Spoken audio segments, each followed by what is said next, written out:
आशावादी लोग हैं, न भाग्यवादी है, न निराशावादी है।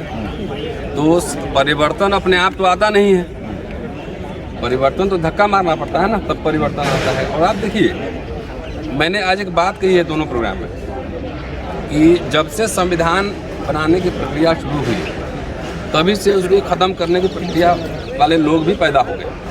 RSS, हिंदू महासभा, जिनको मनुस्मृति लगाना था, आप देखेंगे।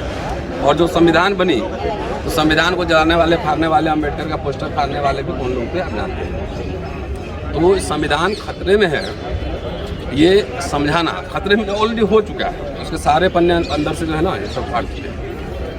उसी तरीके से जब मंडल कमीशन रिपोर्ट लागू हुआ, 2006 में जब एजुकेशनल इंस्टीट्यूशन लागू हुआ और OBC की जैसे जैसे चेतना, तो पंडित जी को सब पता होता है ना कि जैसे स्कूल कॉलेज में पढ़ लेगा वैसे बुद्धि हो जाएगा। इसको अब बुद्धि हो जाएगा तो हर समय तर्क करेगा। तो निजीकरण भी एक ही साथ आया, ठीक। और निजीकरण आया तो क्या हुआ, सरकारी संस्थाओं को धीरे धीरे या तो मार दिया गया, नेचुरल डेथ की ओर ले गया, या फिर उसको ऐसा कर दिया उसका कोई मतलब ही न रहे।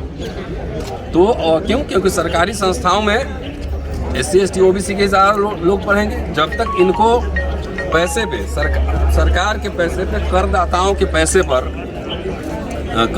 करदाताओं के पैसे पर अपने बच्चों को पढ़ाना था, तो 4 जनरेशन उन्होंने सरकारी व्यवस्था ठीक रखा। जैसे आपकी बारी आई उसी सरकारी व्यवस्था का ख़त्म कर दिया अपना। तो इसलिए थोड़े बहुत जो लोग आए हैं, देखिए आज कितना कारवा बन गया। हम लोग को याद है 90 के दशक में या फिर 2000 तक के दशक में। तो इस बदलाव से संतुष्ट है, खासकर अगर अदर बैकवर्ड कास्ट की बात करें तो क्या लग रहा है? वो 27% उनको आरक्षण है, 60% के करीब उनकी संख्या है। OBC सुधरने से कम्युनल वायलेंस और कास्ट वायलेंस दोनों कम हो जाएगा, तो बदलाव दिख रहा है। डेफिनेटली यहाँ आप इंटरव्यू ले रहे होंगे तो सब लोग ये बात जरूर बोला होगा कि हम हिंदू मुसलमान के खेल में नहीं फंसेंगे।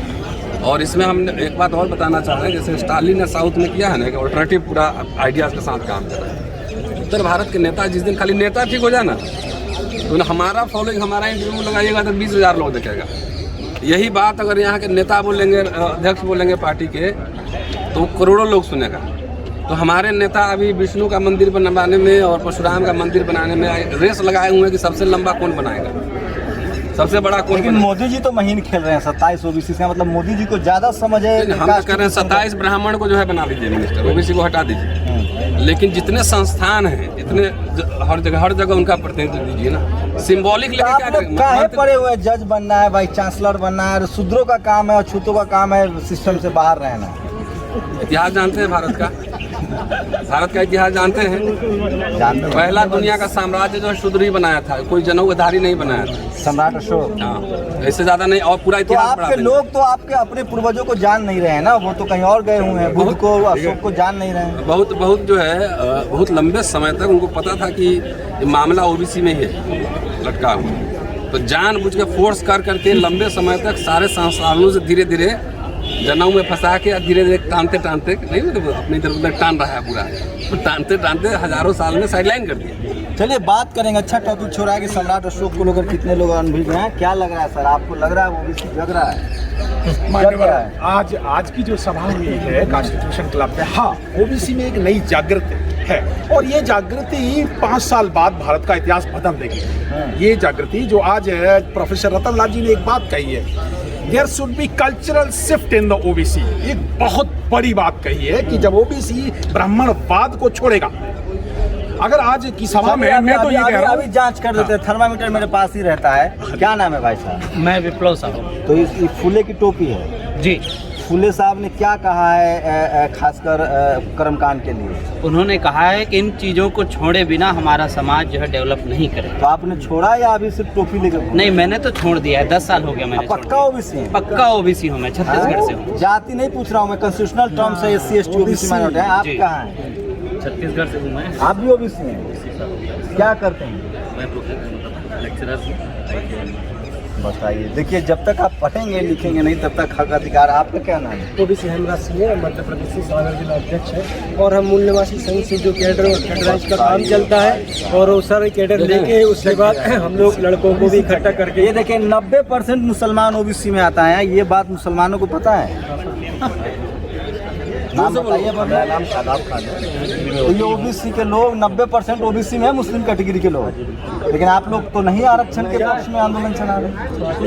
हम तो काम कर रहे हैं, हम SC/ST OBC माइनॉरिटी के काम कर रहे हैं, इनके आरक्षण पे काम कर रहे हैं। सर हमने गुजरों का सबसे बड़ा अभी सम्मेलन करवाया दिल्ली में। ये देखो एक और लड़का है, क्या नाम है आपका? मेरा नाम शुभम है। ये तो आप इसमें कार्यकर्ता हैं? हाँ, मैं ओबीसी में हूँ। कहाँ के रहने वाले? मैं MP से सागर का रहने वाला हूँ। हाँ। दिलीप साहब और हमारी फुले साहब की बात को मानते हैं? हाँ, मानते हैं। ये देखिए, और सबसे ज्यादा जिन लोगों ने SC/ST बात को बढ़ाया है, साहब आप संतुष्ट हैं? आगे आ जाओ ना। उनको सोशल करना पड़ेगा, वो क्या लग रहा है? सोशल मीडिया की वजह से वो ज़्यादा वो बात हुई है उनसे। नहीं तो इसमें देखिए एक चीज़ बहुत स्पष्ट है। बाबा साहब ने एक इस्तीफा लिखा जब वो कैबिनेट से बाहर हुए, नेहरू कैबिनेट से। उस इस्तीफा को पढ़ लीजिए, उसमें दो मुख्य वजह है। एक तो महिलाओं के अधिकार के लिए हिंदू कोड बिल लागू नहीं हुआ, और दूसरा जो OBC के लिए आर्टिकल 340 लागू किया गया था, उसको नेहरू कैबिनेट ने लागू किया।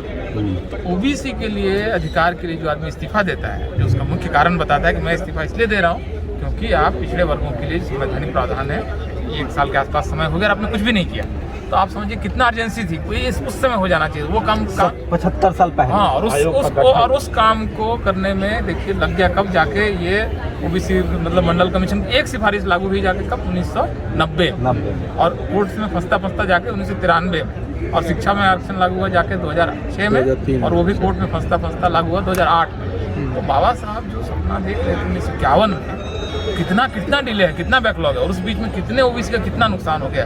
वो OBC उसमें डॉक्टर बनता, इंजीनियर बनता, अपना नर्सिंग होम खोलता, विदेश जाता। ये IT रिवोल्यूशन में OBC बाहर रह गया।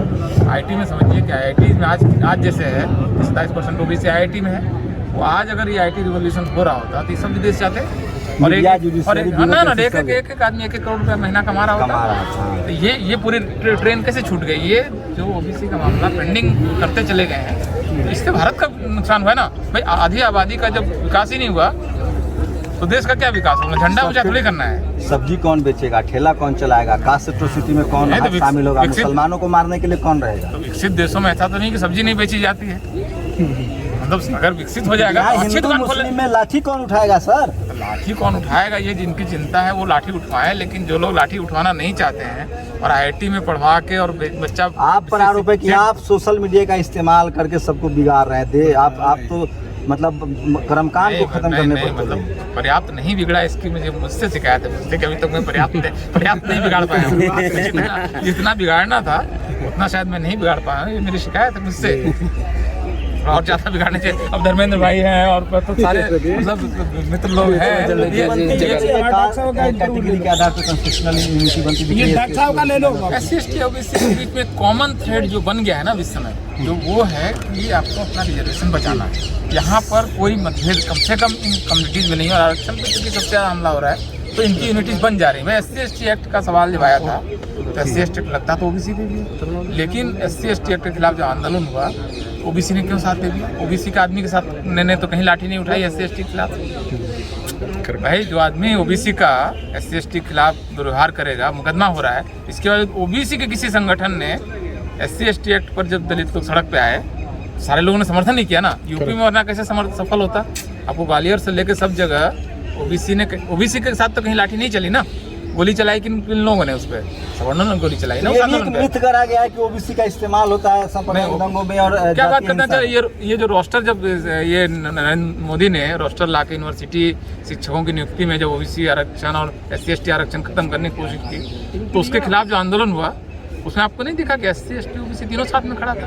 पृथ्वी मीणा, लक्ष्मण यादव और रतन लाल तीनों क्यों खड़े थे उसमें? माइनॉरिटी भी तो नहीं, तो बड़े कैटेगरी में आते हैं, क्रिश्चियन भी आते हैं, यहाँ तक सिख समाज के लोग भी आते हैं। इस पर डिस्कोर्स नहीं हो रही है। नहीं, इस पर डिस्कोर्स इसलिए नहीं हो रही है क्योंकि भारत में BJP और RSS जो है वो हिंदू मुस्लिम का तापमान इतना बढ़ा के रखती है कि मुसलमानों के अंदर जो पिछड़ापन है वो सवाल पीछे रह जा रहा है। वरना ये सवाल अगर वहाँ से भी आ जाए तो वो एक क्योंकि 90% मुस्लिम हाँ, ओबीसी निश्चित कैटेगरी रूप से है, है। निश्चित रूप से क्या ये 90 आप लोग को पता है ये बात? 90% मुस्लिम भी ओबीसी कैटेगरी है। सब पढ़े लिखे विद्वान लोग हैं। कई लोग हैं वो उसी वर्ग में हैं। पसबंदा जी मुसलमानों का जो संगठन है देखिए वो भी सब इसमें विद्वान लोग हैं, शामिल है। हमारे यहाँ बने हुए हमारे यहाँ शामिल है। गुर्जर समाज से है। मैं राष्ट्रीय कैडर प्रभारी हूँ ओबीसी महासभा में, और पूरे देश में जो है कैडर देने का काम करता हूँ। सब संविधान जानने वाले लोग हैं, महासभा के पता है। कार्यकर्ता हूँ। तो सर लेकिन ये जो ओबीसी की राजनीति है इसको प्रधान मोदी जी बहुत अच्छा समझ रहे हैं। उन्होंने मोदी ओबीसी क्लेम भी किया है, नहीं, उसमें 27 लोगों को खड़ा कर दिया। क्या लगा नरेंद्र जो मोदी का देखिए ओबीसी समस्या, लीडरशिप वाली पार्टियां नरेंद्र मोदी की समस्या क्या है? नरेंद्र मोदी जिस पार्टी या जिस विचार के हैं उसमें ओबीसी को कुछ नहीं देना चाहिए, क्योंकि ओबीसी को दे देंगे तो जो उनका सवर्ण है उसको क्या देंगे? मतलब जगहें तो उतनी है ना, वही 100 कुर्सी है, उसमें से अगर वो अपर कास्ट में देंगे तो उनका कोर हिल जाता है। तो देना तो उन्हीं को है, लेकिन आप देखिए उनका गणित कहाँ गड़बड़ होता है। लगभग इस देश का जो 14 से 15% मुसलमान है वो उनका वोटर नहीं है। दलितों को लेकर उनको भरोसा नहीं कि देगा कि नहीं देगा, 16 से 17% वो हैं। आपको 8 से 9% ट्राइबल स्कूलों का भरोसा नहीं। पॉलिटिक्स कैसे होगी? एक सीट पर अगर 40 से 50% आबादी पहले से तय होगी कि ये हमको वोट नहीं देगा, तो सिर्फ सवर्णों से सरकार बन नहीं सकती। तो ओबीसी उनको चाहिए तो जरूर, ओबीसी के बगैर उसका काम नहीं चलेगा। इसलिए ओबीसी के कुछ मुद्दों पर वो थोड़ा झुकते हुए या थोड़ा सा आउटरीच करते हुए, कुछ देते हुए वो दिखना चाहते हैं, लेकिन इतना नहीं दे देंगे कि कोर हिल जाए। मतलब बुनियाद नहीं हिलाएंगे, ऊपर वो कुछ फूल पत्ते टाँक देंगे, मतलब थोड़ा सजा देंगे। तो ये दिलीप मंडल साहब है। मैं फिर कह रहा हूँ, जिस दिन SC ST OBC माइनॉरिटी के लोगों ने 50 करोड़ इनको फॉलो कर लिया, इस देश में किसी SC ST OBC माइनॉरिटी को अखबार टीवी की जरूरत नहीं रहेगी।